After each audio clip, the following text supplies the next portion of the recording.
I'm Eric Mahan, and this is Eric Like Animals. Thank you guys so much for stopping by and listening to me talk about conservation in animals. I got a great show set up for you guys today, so why don't we get started right into some environmental news. First up, we have the country of Australia, a whole country full of animals that seem to either want to kill you, scare the poop out of you, and of course, kangaroos who just want to kick you. Have discovered a new species of spider, something I'm sure everyone was hoping for. And that is not just any spider they discovered, but a supersized species of trapdoor spider. Trapdoor spiders are a species of spider that loves to make a little burrow, create a little trapdoor to hide said burrow. That way, if, say, a little prey animal were to be walking by, the spider can jump out real quick and say, "Surprise, you're now lunch." And in all honesty, I'm freaking loving it. Love Australian wildlife, and this new species of spider sounds awesome. Now, they don't actually give the size of this new trapdoor spider, but others have been known to reach about 1.5 inches long, so since it's supersized, I'm sure it's a little bit bigger than that. The spider also has the name, and I'm probably going to butcher this still, Eupilus dignitas, a name derived from the Latin dignitas, meaning dignity or greatness, so this is a very dignified great spider. Unfortunately, the habitat of this new species has been discovered to be fragmented and under threat from people, making researchers that discover them think that unfortunately these spiders are probably most likely already endangered, which not great first impressions there, all right? We're already ruining this spider's life. I mean, we're pretty much that guy in the office that blows up the bathroom every single morning that you meet for the first time and discover that that's who's been doing it. It's like, oh, great, you're the one who's been ruining my life every morning. Thanks. Next up, Florida, a state that has went to war with a mouse, banned children's books, and if you look at the satellite image of the state upside down, it looks like the Grinch from The Grinch Stole Christmas. Is apparently a place that has a bunch of illegal elephant ivory. Thanks to some undercover investigation done in February of this year, places like Fort Lauderdale, Jacksonville, Tampa, and West Palm Beach, and of course a number of other locations, had about 350 items of suspected elephant ivory reported. Now, elephant ivory is allowed to be sold in states, but not across state lines or internationally, and only with proper paperwork provided with said item, because only antiques of at least 100 years of age can be sold. That way, it is not causing any sort of continued extinction of elephants. Now, only 2 of the 20 places these investigators went to said that they had the proper paperwork. However, they never actually saw any paperwork when they got there. Several salespeople advised hiding the pieces in checked bags if going to an airport, which, let's be honest, what great customer service. It's not like when drug dealers sell you drugs, they teach you a class on how to get it passed through airport security. Okay, now class, clench your butt and don't fart and you're good to go. All right? Yeah. Some good customer service about illegal items. Unfortunately, however, this means the investigation does lead to the fact that Florida has a thriving ivory business, which means that it's probably easier for you to buy illegal elephant ivory in the state of Florida than read a book about 2 male penguins who raced a chick based on a true story in a school. 13 of the 20 spots actually displayed the ivory in their storefronts, not hidden away in a back closet or anything like that. Now, they were smart enough to think, I should probably not label this as ivory. So I guess they had that going for them. Now, the wildlife biologist investigator who was with them could tell that it was ivory and would ask about the ivory items. Now, the majority of the salespeople admitted to not fully understanding the law, which, as all of us know, unless you're a hot white girl getting a speeding ticket, that doesn't count as an excuse. These same people that also didn't understand the law also didn't really understand where their ivory even came from. So yeah, is it 100 years old or is it 2 weeks old? Who really can tell? And those people sound bad. But there were others that were fully aware that it was illegal.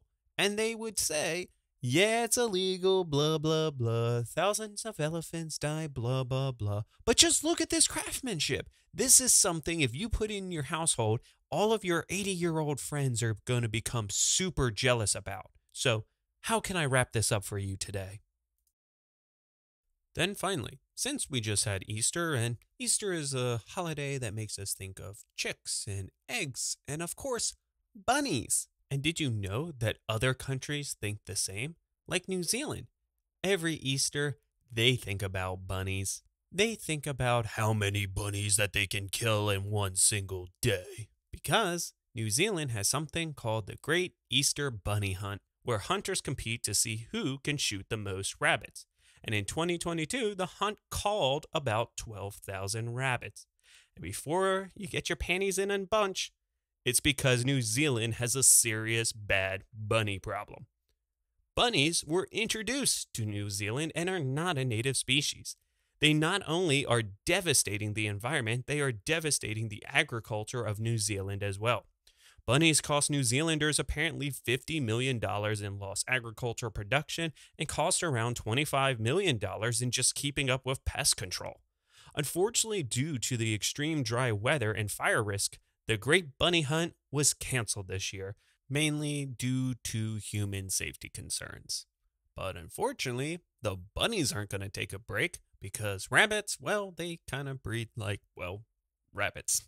Having some areas having a density of rabbit populations of about 16 rabbits per square kilometer, meaning they are reaching almost plague-like portions in parts of this country. So they got to do something. However, the something that they're thinking of as number one is, how shall I say, very Bond villain-esque. If just in case you didn't think that the giant bunny hunt where they called 12,000 rabbits wasn't Bond villain-esque, this idea is super Bond villain, which is they are going to fight the rabbit plague with a rabbit plague? Yeah, so a plague to affect rabbits. And this disease that they wish to release on the little bunnies is rabbit hemorrhagic disease. The rabbit hemorrhagic disease is a fatal hepatitis disease that affects both wild and domestic rabbits, which on paper sounds like it could work and would only affect the rabbits, but scientists and researchers have to triple check to make sure that none of the other native animals could possibly ever get affected, that this would only affect these invasive bunnies, because accidentally causing some sort of pandemic for your native species isn't good either. Because in the end, this is sort of a nuclear option because, as we all learned the last couple of years, viruses are like an M. Night Shyamalan movie, full of twists and turns, and in the end, you have no idea what's going to end up happening. Now, moving on to our featured species, we are going to be going to Southern Europe and North Africa because there is an amphibian there that it is truly weird and has an amazing defense mechanism around it. But more about what that is a bit later. But for now, the creature I want to talk to you about is the Spanish Ribbed Newt. Now, the Spanish Ribbed Newt, or Iberian Ribbed Newt, is found in Spain, Portugal, and Morocco. They are found in drier areas, normally in slow-moving creeks, ponds, lakes, preferring slow-moving calm water. Some of which, due to being in such dry areas, are known to completely dry up. So these aquatic animals have to also be able to survive when, well, they lose their home. And they can handle it for short periods of time and normally kind of hunker down in the mud, like a number of other species we've talked about before, waiting for the rains to come back, or they have legs so they can also walk places. But anyway, let's jump into some stats on these guys. They can grow about 6 to 12 inches or about 15 to 30 centimeters and can live a little over 10 years. Now, let's get shallow and talk about looks. The newts go for sort of a flat look. They have a large flat head with eyes that look slightly upward. That flat look actually lets them be the ultimate limbo competitor and slip under rocks and logs in their habitat to hide from potential predators, which can be a number of things from large fish, predatory invertebrates, really any carnivore aquatic hunter or scavenger going after eggs or larvae are going to be going after these newts. However, not really the adults, because the adults, as I kind of hinted before, have something most predators don't want to mess with. But I still don't want to jump into that juicy fact yet, so we're saving it still. The Spanish Ribbed Newt, by the way, typically are plump, especially in the abdominal region, and especially the females. Their tails, however, is about the same length as their body and is laterally compressed. This acts like a giant paddle to help propel them through the water. Along with their webbed feet, this makes them excellent at traversing their watery world, even better than Kevin Costner in Waterworld. The granular skin of the Spanish Ribbed Newt actually helps them with things like conserving water, and the wrinkles on their skin actually creates more surface area, which is important because in the aquatic environment, their skin is actually used to help breathe. Their skin can actually absorb oxygen that is in the water and transfer it to a network of blood vessels that are going through their entire body, but coming close to their skin to pick up the oxygen before it flows, normally through the body like you would imagine.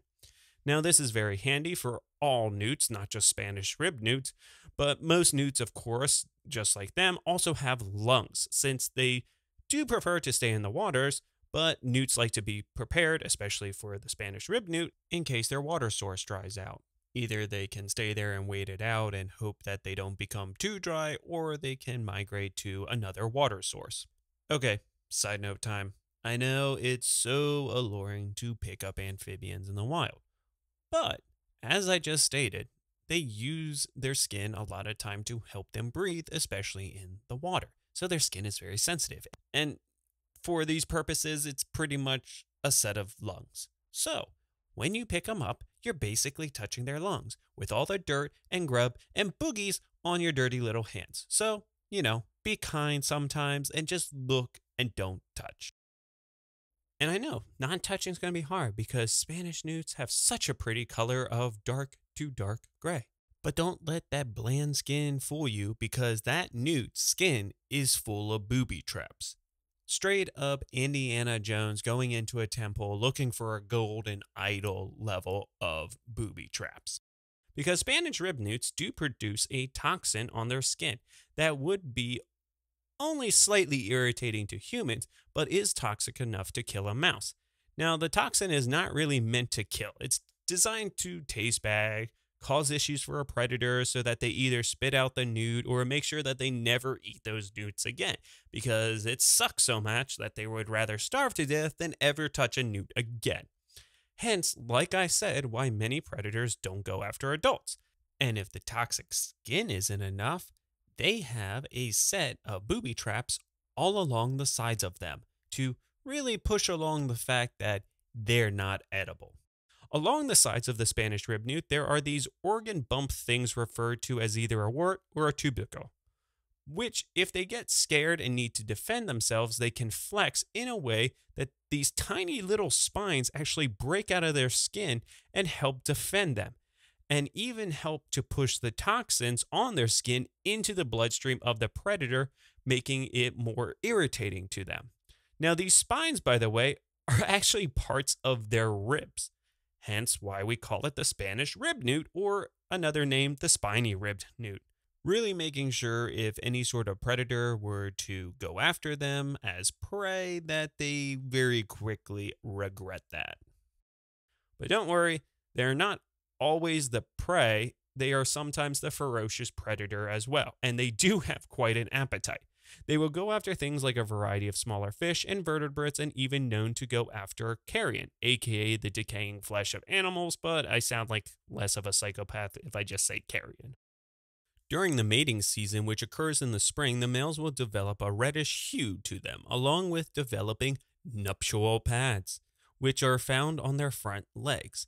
And what are nuptial pads? Basically special pads on their feet to lock themselves onto a female, sort of like the equivalent of newt handcuffs.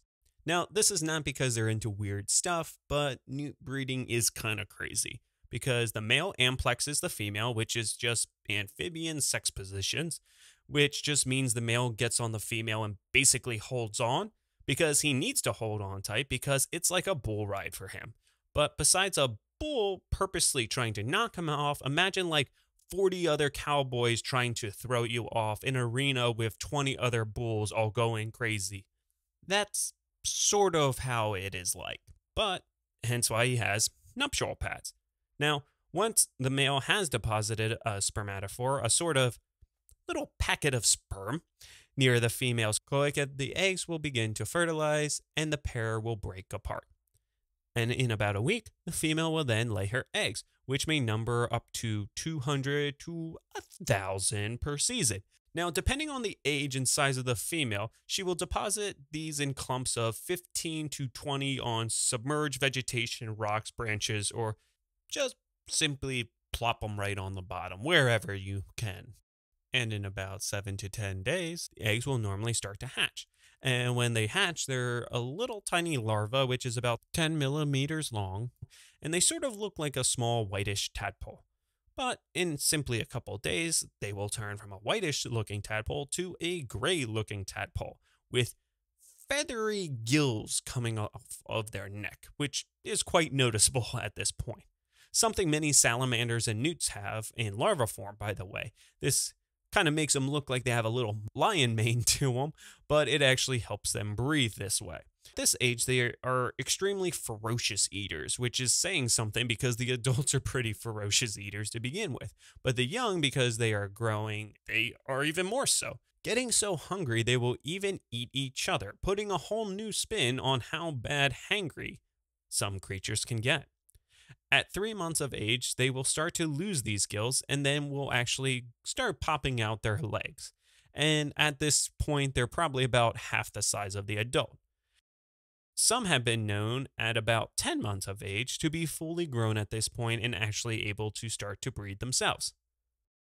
As for the conservation status of the IUCN Red List has for them, they are listed as near threatened, population trend decreasing, which is actually pretty shocking since just simply back in 2004, they were actually listed as least concern.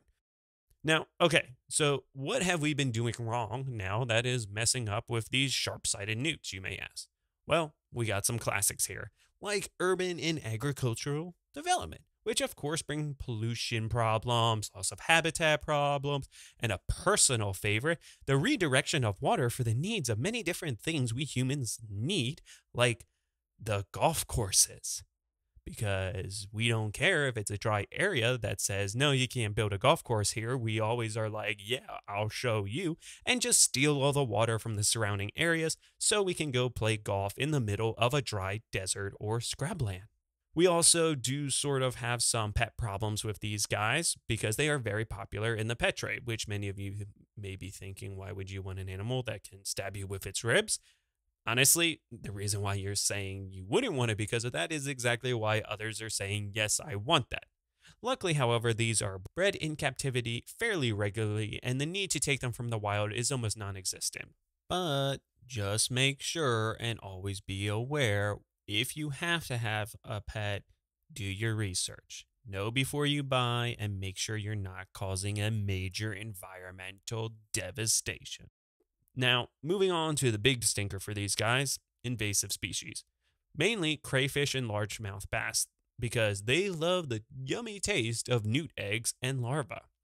Mainly because they don't have the same protection as the adults do, so the invaders treat them as tasty snacks.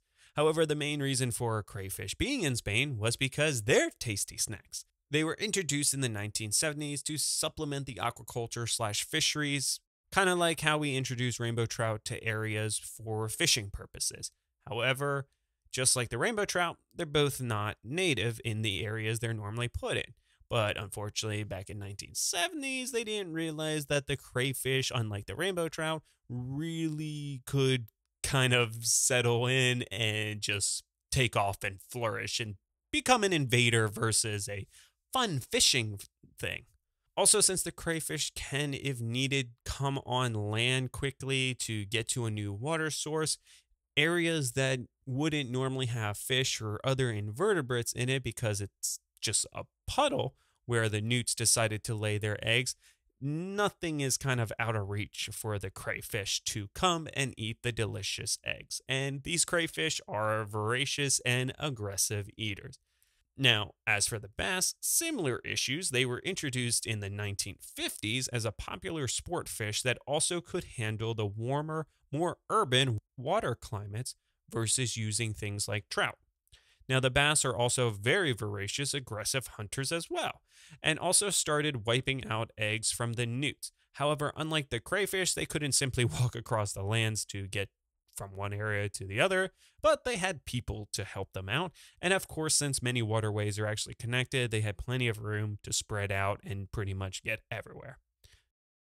Two predators with a bigger appetite than a person go into Golden Corral, who have a hankering for some newt eggs. What can we do? Well, first up, we got to make sure that the survival of the species is going to still be around when we fix all this. So zoo breeding of the species is a definite to ensure we do not lose them forever. Also, setting up man-made waterways that are cut off from the public and are built in ways to ensure natural habitats for the newts, as well as making sure that crayfish and largemouth bass never can get in there, will also help ensure a healthy wild population can still exist as conservationists try to take care of the actual problem, the crayfish and the bass. So let's start out with the crayfish, which is actually a global issue. Many countries seem to be having invasive crayfish problems from every other country. For example, Spain, the invaders are from America, but in America, we have invasive crayfish from other parts of the world, so we're all screwing each other. The first thing, scientists trying to map and figure out the growth of the invasive populations, because to destroy the enemy, you must first think like the enemy and learn how they work and spread and their hopes and their dreams. That way you can use that all against them to get rid of them. Now, the method used as one of the most popular ways to get rid of crayfish around the world is traps. Yeah, sorry, it's not too exciting yet. Crayfish traps, of course. And you can then have a crawfish boil if you want, for conservation, of course.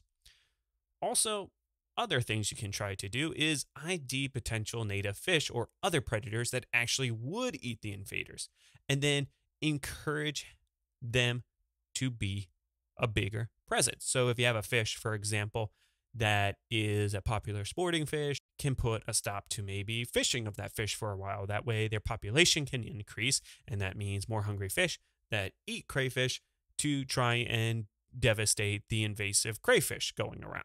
Also, side note, of course, you want native fish, and don't just introduce a natural predator of an invasive animal, because that always seems to backfire. Great example, look at cane toads in Australia. They introduced cane toads to eat the cane beetles, but cane toads don't just eat beetles, they like to eat everything, and bonus, extremely toxic.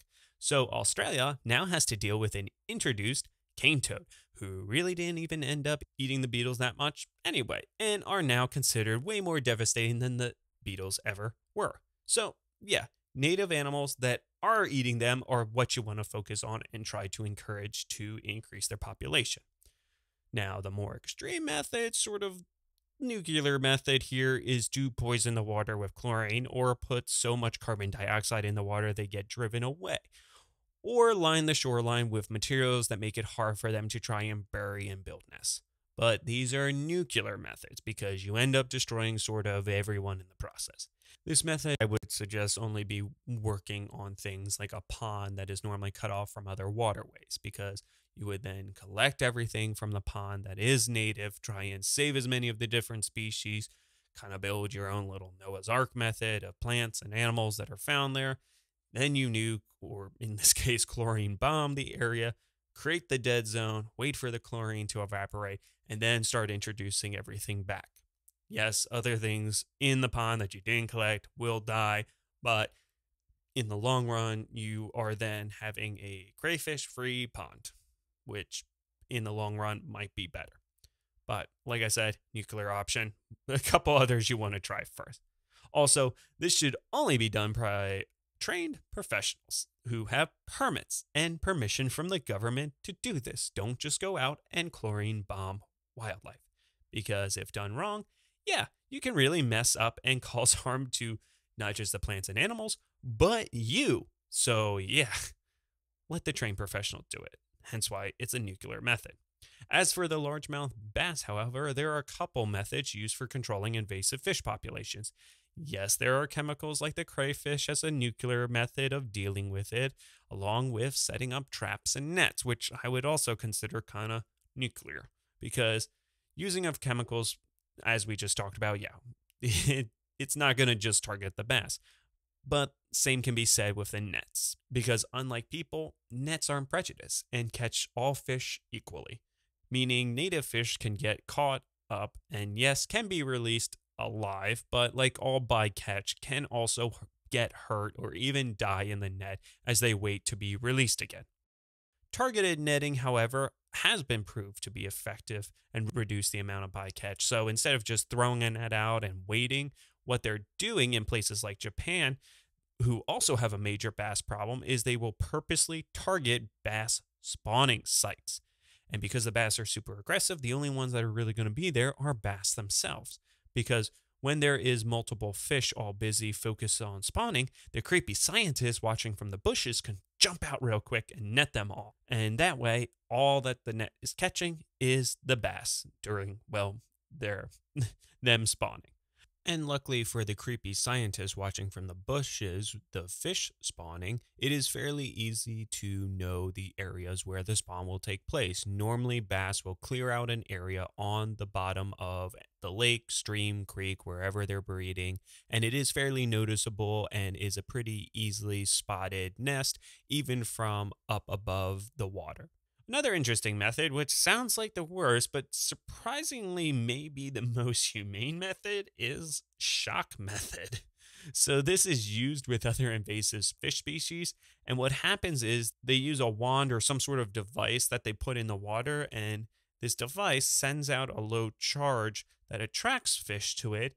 Since most fish are actually attracted to low wattage charges because that's how they hunt, they sense the low electricity charge of living animals. And then when you have all the fish, native and not native, and then they hit a magic little button and then bam, it's electric. Boogie woogie. But the fish are not dead, they're just knocked out. So they float to the top so scientists can then pick up or net the invasive species and then just leave the rest. The rest will then go on to wake up, and I'll admit probably feeling like we did after a crazy night at college at that point. But thankfully the fish will start feeling pretty normal in just a little bit and go about their day. While the invasives, they not having such a good day and are taken away and thus eliminating them from that creek. But it's what needs to be done, so all the native animals can live there and not get possibly wiped out forever, just like what is happening to the Spanish Ribbed Newt.